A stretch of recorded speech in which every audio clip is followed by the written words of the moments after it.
ಎಲ್ಲ ನನ್ನ ಪ್ರೀತಿಯ ಸೆಲೆಬ್ರಿಟಿಗಳಿಗೆ ನಮಸ್ಕಾರ ಹೇಳಲ್ಲ, ಇಲ್ಲ ಥ್ಯಾಂಕ್ಸ್ ಹೇಳಲ್ಲ, ಧನ್ಯವಾದ ಹೇಳಿದ್ರು ಏನೇ ನನ್ನ ಪದ ಯೂಸ್ ಮಾಡಿದ್ರು ಕೂಡ ತುಂಬ ಕಮ್ಮಿ. ಯಾಕಂದರೆ ನೀವು ತೋರಿಸಿರೋಷ್ಟು ಪ್ರೀತಿ ಅಭಿಮಾನ ಇನ್ಯಾವತ್ತೂ ಅದನ್ನು ಅದು ಯಾವ ಥರ ರಿಟರ್ನ್ ಮಾಡೋದು ನನಗೂ ಗೊತ್ತಾಗಲ್ಲ. ಬಟ್ ಇವತ್ತು ಆ್ಯಕ್ಚುಲಿ ಇಲ್ಲಿ ಕೂತ್ಕೊಳ್ಳೋಕ್ಕಾಗಲಿ ಹೇಳೋಕ್ಕಾಗಲಿ ಒಂದೇ ಒಂದು ರೀಸನ್ ಏನಂತಂದರೆ ಈಗ ಆ್ಯಕ್ಚುಲಿ ಬರ್ಡೇ. ಯಾಕಂದರೆ ನೀವುಗಳು ತುಂಬ ಆಸೆ ಪಟ್ಟಿದ್ರಿ, ನನಗೂ ತುಂಬಾ ಆಸೆ ಇತ್ತು. ಯಾಕಂದರೆ ಪ್ರತಿಯೊಬ್ಬರನ್ನು ಮೀಟ್ ಮಾಡಿ ಥ್ಯಾಂಕ್ಸ್ ಹೇಳೋಣ ಅಂತೇಳಿ. ಯಾಕಂದರೆ ಪ್ರತಿ ಸಲ ನೀವು ಬಂದಾಗಲೂ ಎಲ್ರಿಗೂ ನಿಂತ್ಕೊಂಡೆ ಆ್ಯಕ್ಚುಲಿ ಕೈ ಕೊಟ್ಕೊಂಡು ಎಲ್ರಿಗೂ ಒಂದು ಥ್ಯಾಂಕ್ಸ್ ಇಲ್ಲ ವಿಷಯ ತೊಗೊಳ್ತಾ ಇದ್ದೆ. ಬಟ್ ಈ ಸಲ ಒಂದೇ ಒಂದು ಪ್ರಾಬ್ಲಮ್ ಏನಂತಂದರೆ, ಏನೋ ದೊಡ್ಡ ಪ್ರಾಬ್ಲಮ್ ಅಂತ ನಾನು ಹೇಳ್ತಲ್ಲ, ನನ್ನ ಹೆಲ್ತ್ ಇಶ್ಯೂ ಅಷ್ಟೇ, ಇನ್ನೇನೂ ಇಲ್ಲ. ಯಾಕಂದರೆ ನಾನು ತುಂಬ ಹೊತ್ತು ನಿಂತ್ಕೊಳ್ಳೋಕ್ಕಾಗಲ್ಲ. ಯಾಕಂದರೆ ಏನು ಪ್ರಾಬ್ಲಮ್ ಅಂತ ನಿಮ್ಗಳಿಗೂ ತುಂಬ ಚೆನ್ನಾಗಿ ಗೊತ್ತು. ಯಾಕಂದರೆ ನಿಂತ್ಕೊಂಡು ನಾನು ಆ್ಯಕ್ಚುಲಿ ಎಲ್ರಿಗೂ ವಿಶ್ ಮಾಡೋಕ್ಕೆ ನನ್ನ ಕೈಲಿ ಆಗಲ್ಲ ಅಂತ. ಯಾಕಂದರೆ ಯಾವಾಗ ಇಂಜೆಕ್ಷನ್ ತೊಗೊಳ್ತೀನೋ ಒಂದು 15-20 ದಿನ ಅಲ್ಲಿ ಬಿ ಓಕೆ. ಬಟ್ ಆಮೇಲೆ ಮತ್ತೆ ಅದ್ರ ಪವರ್ ಕಮ್ಮಿ ಆಗ್ತಿರಂಗೆ ಪೇನ್ ಸ್ಟಾರ್ಟ್ ಆಗುತ್ತೆ. ಸೊ ಆಪ್ರೇಷನ್ ಅನ್ನೋದು ಕಟ್ಟಿಟ್ಟು ಬುತ್ತಿ, ಅದು ಎಲ್ರಿಗೂ ಗೊತ್ತು, ನನಗೂ ಗೊತ್ತದು. ಸೊ ಅದಂತೂ ಮಾಡಿಸ್ಲೇಬೇಕು ನಾನು. ಆದರೆ ಈಗಿರೋ ಕೆಲಸಗಳಲ್ಲಿ ಯಾರಾದ್ರು ನಾನು ಒಪ್ಕೊಂಡಿದ್ದೀನಿ ಸಿನಿಮಾಗಳು. ಸೊ ಯಾಕಂದರೆ ನಾನೆಲ್ಲ ನನ್ನ ನಿರ್ಮಾಪಕರಿಗೂ ಥ್ಯಾಂಕ್ಸ್ ಹೇಳೋಕ್ಕೆ ಇಷ್ಟಪಡ್ತೀನಿ. ಯಾಕಂದರೆ ಇಷ್ಟು ದಿನ ಕಾದರು. ಸೊ ಅದೊಂದು ರೀಸನ್ಗೋಸ್ಕರ ಅವ್ರುಗಳು ಆ್ಯಕ್ಚುಲಿ ಇಷ್ಟು ದಿನ ಕಾದಿದ್ದಾರೆ. ನಾನು ಅವ್ರುಗಳಿಗೆ ಅನ್ಯಾಯ ಮಾಡಬಾರ್ದು. ಯಾಕಂದರೆ ಅವರು ಒಂದು ಏನೇನೋ ಪ್ರಾಜೆಕ್ಟ್ಗಳನ್ನು ಕೊಟ್ಟಿರ್ತಾರೆ ಅಂಥೇಳಿ. ಸೊ ಅದಕ್ಕೋಸ್ಕರ ಸ್ವಲ್ಪ ಇದು ಮಾಡ್ತಾಯಿದ್ದೀನಿ. ಯಾಕಂದರೆ ಎಲ್ಲಿವರೆಗೂ ಪುಷ್ ಆಗುತ್ತೆ ಅಲ್ಲಿವರೆಗೂ ಪುಷ್ ಮಾಡೋಣ ಅಂತ ನಾನು ಟ್ರೈ ಮಾಡ್ತಾಯಿದ್ದೀನಿ, ಇಲ್ಲ ಅಂತಲ್ಲ. ಸೊ ಆದ್ದರಿಂದ ದಯಮಾಡಿ ಎಲ್ಲ ನನ್ನ ಸೆಲೆಬ್ರಿಟಿಗಳು, ನನ್ನ ಪ್ರೀತಿಯ ಸೆಲೆಬ್ರಿಟಿಗಳು, ಇದೊಂದು ಸಲ ನನಗೆ ಕ್ಷಮೆ ಕೊಟ್ರಿ. ಯಾಕಂದರೆ ನಾನು ಸಿಗ್ತೀನಿ, ನಾನು ಸಿಗಲ್ಲ ಅಂತಲ್ಲ, ಖಂಡಿತ 101% ನಾನು ಸಿಕ್ಕೇ ಸಿಗಬೇಕು. ಯಾಕಂದರೆ ನಿಮ್ಮೆಲ್ಲ ಇಂಡಿವಿಜುವಲಿ ನಾನು ಥ್ಯಾಂಕ್ಸ್ ಹೇಳಲೇಬೇಕು ಅದನ್ನು. ಆದರೆ ಈಗಲ್ಲ, ಇನ್ನೊಂದು ಸ್ವಲ್ಪ ದಿನ ಆಗಲಿ. ಯಾಕಂದರೆ ನಂದು ಸ್ವಲ್ಪ ಯಾಕಂದರೆ ಈಗಲೇ ಕಾಲೆಲ್ಲ ಸ್ವಲ್ಪ ನಂಬಾಗ್ತಾ ಇದೆ. ಸೊ ಸ್ವಲ್ಪ ನಮ್ಮ ಡಾಕ್ಟರ್ ಹತ್ರ ಎಲ್ಲ ನಾನು ಕನ್ಸರ್ನ್ ಮಾಡಿ ಏನು ಮಾಡ್ಬೋದು ಅದಕ್ಕಿನ್ನು ನೆಕ್ಸ್ಟ್ ಅಂತೇಳಿ. ಯಾಕಂದರೆ ಸ್ಪೈನಲ್ ಕಾರ್ಡ್ ಪ್ರಾಬ್ಲಮ್ ನಿಮಗೂ ತುಂಬ ಚೆನ್ನಾಗಿ ಗೊತ್ತು. ಸೊ ಇದೊಂದು. ಆಮೇಲೆ ದಯಮಾಡಿ ಯಾವ ಹೂವಾಪೋಗಳಿಗೂ ನನ್ನ ಸೆಲೆಬ್ರಿಟಿಗಳು ಕಿವಿಗೆ ಹಾಕೋಬೇಡ್ರಿ. ಈಗ ಮೊನ್ನೆದು ಒಂದು ಇದಿತ್ತು, ಏನೋ ಯಾರೋ ನಿರ್ಮಾಪಕರು ಕೊಟ್ಬಿಟ್ರು, ಹಂಗೆ ಹಿಂಗೆ ಅದು ಇದು ಎಲ್ಲ. ಹೌದು, 101%. ಯಾಕಂದರೆ ಸೂರಪ್ಪ ಬೊಬ್ಬ ಅವ್ರಿಗೆ ಆ್ಯಕ್ಚುಲಿ ವಾಪಸ್ ಕೊಟ್ಟಿದ್ದು ಏನಕ್ಕೆ ಅಂತಂದರೆ, ಸೂರಪ್ಪ ಬೊಬ್ಬ ಅವ್ರು ಆ್ಯಕ್ಚುಲಿ ನನ್ನ ಹತ್ರ ಸಿನಿಮಾ ಮಾಡೋಕ್ಕೆ ಬಂದಾಗ ಅವ್ರದ್ದು ತುಂಬ ಕಮಿಟ್ಮೆಂಟ್ಸ್ ಏನೋ ಇತ್ತು ಪಾಪ.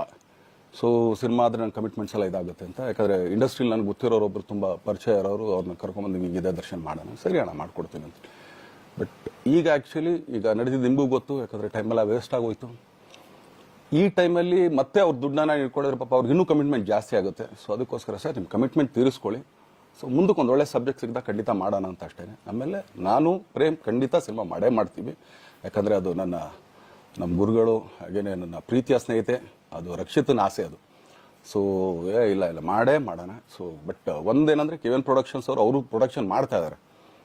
ಸೊ ಅವ್ರ ಪ್ರೊಡಕ್ಷನ್ ನಡೀತಾ ಇರ್ಬೇಕಾದ್ರೆ ಪುನಃ ಇನ್ನೊಂದು ಪ್ರೊಡಕ್ಷನ್ ಅಂದಾಗ, ಯಾಕಂದರೆ ನನ್ನ ಒಂದು ಅನಿಸಿಕೆ ಅಂತಂದರೆ, ಯಾವ ನಿರ್ಮಾಪಕ ಆ್ಯಕ್ಚುಲಿ ಈಗ ಯಾವುದು ಪ್ರೊಡಕ್ಷನ್ ಇಲ್ದೇನೆ ಸುಮ್ಮನೆ ಇದ್ದಾರೆ ಅಂಥವ್ರ ಜೊತೆ ಕೆಲಸ ಮಾಡಿದ್ರೆ. ಯಾಕಂದರೆ ಪ್ರೊಡಕ್ಷನ್ ನಿಮಗೂ ತುಂಬ ಚೆನ್ನಾಗಿ ಗೊತ್ತು. ಇವಾಗ ನಡೀತಾ ಇರೋ ಒಂದು ಇದರಲ್ಲಿ ಒಬ್ಬ ನಿರ್ಮಾಪಕ ಇವತ್ತು ಅಡ್ವಾನ್ಸ್ ಕೊಟ್ಟೋದ್ರಿಂದ ಹಿಡಿದು ರಿಲೀಸ್ ಆಗೋ ತನಕ ಆತನ ಕೆಲಸ ತುಂಬ ಇದೆ.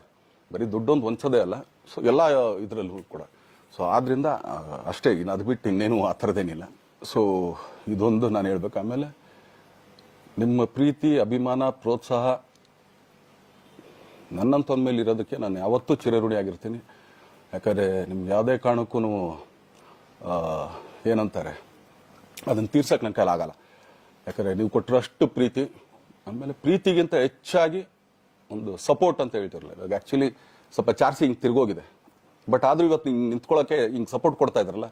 ಸೊ ಅದಕ್ಕೆ ನಾನಾಗಲಿ ನನ್ನನ್ನು ನಂಬ್ಕೊಡೋರು ಎಲ್ಲರೂ ಕೂಡ ನಿಮ್ಗಳಿಗೆ ಚಿರಋಣಿ ಅಂತ ಹೇಳೋಕ್ಕೆ ಇಷ್ಟಪಡ್ತೀನಿ. ಆಮೇಲೆ ಈ ಮುಖಾಂತರ ನಾನು ಒಂದು 3 ಜನಕ್ಕೆ ತುಂಬಾ ಥ್ಯಾಂಕ್ಸ್ ಹೇಳಬೇಕು. ಎಸ್ಪೆಷಲಿ ನಮ್ಮ ಹೀರೋ ಧನ್ವೀರ್ ಅವ್ರಿಗೆ. ಯಾಕಂದರೆ ಆತ ಪಾಪ ಯಾವಾಗಲೂ ಜೊತೆಲೇ ಇದ್ದು ನಮಗೊಂದು ದೊಡ್ಡ ಬೆನ್ನೆಲುಬು, ಮಾರಲ್ ಸಪೋರ್ಟ್ ಆಗಿದ್ದು. ಸೊ ಧನ್ವೀರ್ ಅವ್ರಿಗೂ ಥ್ಯಾಂಕ್ಸ್. ಹಾಗೆಯೇ ನಮ್ಮ ಬುಲ್ಬುಲ್ ರಚಿತಾರಾಮ್ ಅವ್ರಿಗೂ ತುಂಬಾ ಥ್ಯಾಂಕ್ಸ್. ಹಾಗೆಯೇ ನನ್ನ ಪ್ರಾಣ ಸ್ನೇಹಿತೆ ಆದ ರಕ್ಷಿತಂಗೂ ಥ್ಯಾಂಕ್ಸ್. ಆಮೇಲೆಲ್ಲ ನನ್ನ ಸೆಲೆಬ್ರಿಟಿಗಳಿಗೂ ಅನಂತ ಧನ್ಯವಾದ ಅಂದರೂ ಕೂಡ ತಪ್ಪೇ ಅದು. ಯಾಕಂದರೆ ತುಂಬ ಚಿಕ್ಕದು. ಆಮೇಲೆ ಇದೊಂದು ಹೇಳ್ಬೇಕು ಅಂದ್ಕೊಂಡೆ, ಏನೋ ದರ್ಶನ್ ಆ್ಯಕ್ಚುಲಿ ಬೇರೆ ಲ್ಯಾಂಗ್ವೇಜ್ಗೆ ಇಲ್ಲೇ ಇಷ್ಟೊಂದು ಪ್ರೀತಿ ಅಭಿಮಾನ ತೋರಿಸಿದ್ದೀರಾ, ಎಲ್ಲ ಮಾಡಿದ್ದೀರಾ, ಸುಮ್ಮನೆ ಎಲ್ಲಿಗೆ ಅಂತ ಹೋಗಲಿ. ಸಾಯೋವರೆಗೂ ಇಲ್ಲೇನೆ, ಇಲ್ಲಿ ಬಿಟ್ಟು ಇನ್ನೆಲ್ಲೂ ನಾನು ಹೋಗಕ್ಕೆ ಆಗೋದು ಇಲ್ಲ. ಯಾಕಂದರೆ ಒಂದು ಈಸಿ ಆಗಿದ್ದನ್ನು ಹೇಳ್ತೀನಿ, ಕಾವೇರಿ ಎಲ್ಲಿ ಹುಡ್ತಾಳೆ ಅಂತ ನಿಮಗೂ ತುಂಬ ಚೆನ್ನಾಗಿ ಗೊತ್ತು. ಆ ಕೊಡಗಲ್ಲೇ ನಾನು ಹುಟ್ಟಿರೋದು. ಅವಳು ಅಲ್ಲಿ ಹುಡ್ತಾಳೆ ಕಾವೇರಿ, ಎಲ್ಲ ಕಡೆ ಹರ್ಕೊಂಡ್ಬರ್ತಾಳೆ ಅವಳು. ನನ್ನ ಸೀಮಿತ ಇರೋದು ಬರೀ ಮೇಕೆದಾಟ್ ಅಷ್ಟೇ, ಅದರಿಂದ ಮುಂದಕ್ಕೆ ಅದು ಹೆಂಗೆ ಯಾರು ಹರ್ಕೊಡೋದ್ರು ಅದಕ್ಕೂ ನಮ್ಗೆ ಸಂಬಂಧ ಇಲ್ಲ ನನಗೆ. ಸೊ ಆ ಥರ ನಾನು ಯಾವಾಗ ಸಿನಿಮಾ ಮಾಡಿದ್ರು ಏನೇ ಮಾಡಿದ್ರು ಇಲ್ಲೇನೆ, ಅದು ಕನ್ನಡ ಸಿನಿಮಾನೇ. ಡಬ್ಬಾಗಿ ಎಲ್ಲೇ ಹೋದ್ರು ಅದು ಬೇರೆ ಥರ ಅದಷ್ಟೇ. ಬಟ್ ನಾನು ಕನ್ನಡದಲ್ಲೇ ಇರೋದು, ಕನ್ನಡ ಸಿನಿಮಾನೇ ಮಾಡೋದು. ದಯವಿಟ್ಟು ನನ್ನ ಪ್ರೀತಿಯ ಸೆಲೆಬ್ರಿಟಿಗಳು, ನಿಮ್ಮ ಅಭಿಮಾನ, ನಿಮ್ಮ ಪ್ರೋತ್ಸಾಹ, ನಿಮ್ಮ ಆಶೀರ್ವಾದ ಸದಾ ಹೀಗೆ ಇರಲಿ ಅಂತ ಕೇಳ್ಕೊಳ್ತೀನಿ. ಖಂಡಿತ ಈ ಬರ್ಡೇಗೆ ಯಾರು ಸಾಂಗ್ಗಳು ಮಾಡಿದ್ರು, ಸೊ ಅವರೆಲ್ರಿಗೂ ಥ್ಯಾಂಕ್ಸ್. ಆ್ಯಕ್ಚುಲಿ ಎಲ್ಲ ಸಿಂಗರ್ಸ್ಗಾಗಲಿ, ಆಮೇಲೆ ಆ ಪ್ರೊಡಕ್ಷನ್ ಅವ್ರಿಗಾಗಲಿ, ಅವ್ರುಗಳಿಗೂ ತುಂಬ ಥ್ಯಾಂಕ್ಸ್. ತುಂಬ ಒಳ್ಳೆ ಸಾಂಗ್ಗಳು ಮಾಡಿದ್ದೀರಾ. ಸೊ ಇಷ್ಟು ತೋರಿಸ್ತಾ ಇದ್ರಲ್ಲ, ಅದನ್ನು ಎಕ್ಸ್ಪ್ರೆಸ್ ಮಾಡೋಕ್ಕೆ ನನಗೂ ಆಗ್ತಾಯಿಲ್ಲ. ಹೆಂಗೆ ಎಕ್ಸ್ಪ್ರೆಸ್ ಮಾಡೋದು, ಏನು ಹೇಳಿದ್ರು ಅದು ಕಮ್ಮಿನೇ ಆಗ್ತಾಯಿದೆ. ನನ್ನ ಪದ ಏನು ಹೇಳಿದ್ರು ತುಂಬ ಕಮ್ಮಿ ಆಗ್ತಾಯಿದೆ. ಸೊ ಇದೊಂದು ಸಲ ದಯಮಾಡಿ ಕ್ಷಮೆ ಇರಲಿ. ಸೊ ಖಂಡಿತ, ಬಟ್ ಆದಷ್ಟು ಬೇಗ ನಿಮ್ಗಳಿಗೆ ಸಿಗ್ತೀನಿ ನಾನು, ಅದು ಯಾವಾಗ ಅಂತ ಹೇಳ್ತೀನಿ. ಸೊ ಅಲ್ಲಿವರೆಗೂ ಮೊಟ್ಟೆಗೆ ಹಾಕ್ಕೊಳ್ಳಿ. ನೀವು ಹೆಂಗೆ ಆ್ಯಕ್ಚುಲಿ ದರ್ಶನ್ಗೆ ಹೋಗ್ಲಿ ಪಾಪ, ಆಯ್ತು ಇದು ಸಲ ಬಿಟ್ಬಿಡೋಣ ಅಂತೇಳಿ.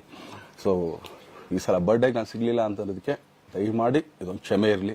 ಯಾಕಂದ್ರೆ ಎಲ್ಲ ಪಾಪ ದೂರಗಳಿಂದ ಬರ್ತೀರಾ, ಎಲ್ಲ ಮಾಡ್ತೀರಾ. ಸೊ ಬಂದಾಗ ಎಲ್ಲೋ ಒಂದು ಬಿಲ್ಡಿಂಗ್ ಮೇಲೆ ನಿಂತ್ಕೊಂಡು ನಾನು ಸುಮ್ಮನೆ ಕೈ ವೇ ಮಾಡೋದು ನನಗೆ ಮನ್ಸಿಗೆ ಅದು ಒಪ್ಪಿಗೆ ಆಗಲ್ಲ. ಸೊ ನನಗೇನೆ ಇಷ್ಟ ಆಗಲ್ಲ. ಯಾಕಂದ್ರೆ ಪ್ರತಿ ಸಲ ಕೈ ಕೊಟ್ಟೆ ಎಲ್ರಿಗೂ ಕೂಡ ಸಿಗ್ತಾ ಇದ್ದಿದ್ದು ನಾವು. ಸೊ ಆದ್ರಿಂದ ದಯಮಾಡಿ ಇದೊಂದು ಸಲ ನನ್ನ ಮೇಲೆ ಕ್ಷಮೆ ಇರಲಿ ಅಂತ ಕೇಳ್ಕೊಳ್ತೀನಿ. ಎಲ್ಲ ನನ್ನ ಪ್ರೀತಿಯ ಸೆಲೆಬ್ರಿಟಿಗಳಿಗೆ ತುಂಬ ಧನ್ಯವಾದಗಳು.